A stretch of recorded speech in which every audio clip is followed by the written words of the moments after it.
ايوه. هو الواد الفرار اللي كان اتكلم على فكيهة ما ردش تاني؟ ما ردش، عمو حس بيه لهفوا لبنته. بركة يا جامع، ربنا يوفقهم. طب وانتي بقى بتسألي ليه يا خالتي سكينة؟ لقيتي عريس لفكيهة؟ وش معنى يعني فكيهة؟ هو الحاضر مش أولى من الغايب؟ وبعدين يا بنت؟ هو لا حاجة، بس الكلام بياخد ويدي. العريس اللي عندي مش زيه، راجل كبير ومتجوز ومراته ولية كبيرة، يعني منها ضرة ومنها حما. إنما فكيهة البنية منكسرة زي ما انت عارفة ويتيمة، وبتقول يا رب الستر النهاردة قبل بكرة. انت ربنا يحملك أبوكي وأخوكي وانا كمان مش هنساكي. تعيشي يا خالتي. ومين العريس ده بقى يا خالتي سكينة؟ عمك مدبولي. ايه؟ عم مدبولي جوزك؟ وبتخطبينه؟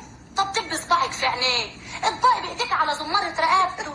شوفي يا اخت الراجل الشايب العايب. ولا عيب ولا حاجة، انت اللي بتقاصر لسه مش فاهمة الدنيا. ومش عايزة افهمها. بس يديك ربنا طول العمر. ما يحكمش.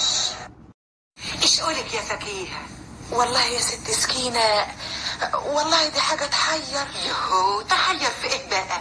عمك مدبولي راجل قيمة، عاقل وموزون ويهمه بيته وكسيل وبيصرف وعينيه شبعانة وعشري وابن ناس ما تطلعش منه العيبة.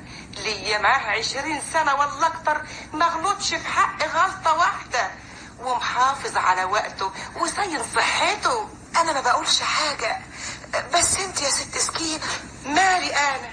ايه اللي مخوفك مني؟ انا مش خايفة منك، انا خايفة عليك. من ايه يا ضنايا؟ غير منك؟ انا بحبك يا بنت ومربياكي وافرح لك. انا ما بقولش حاجة، بس يا ست سكينة يعني يمكن ايه يا بنت؟ يمكن اجيب عيل بصحيح. يهو امال احنا واخدينك ليه؟ ما هو دلوقتي شيء وساعتها شيء تاني.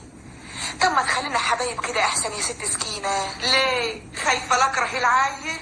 لا مش تكرهيه، بس يمكن يعني تتضايقي منه.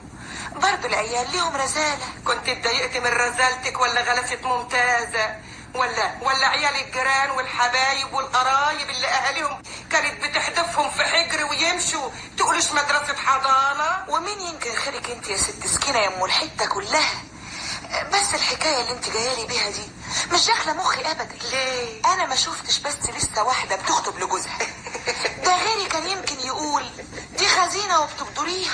اطلب بوزك. خلاص يا بنت، خدي يا بنت القرشين دول، خدي هاتيلك هدمتين علشان تغيري وتتحضري كمان يا ست سكينة. ولسه لازم يجيب لك شبكة ويدفع لك مهر كويس.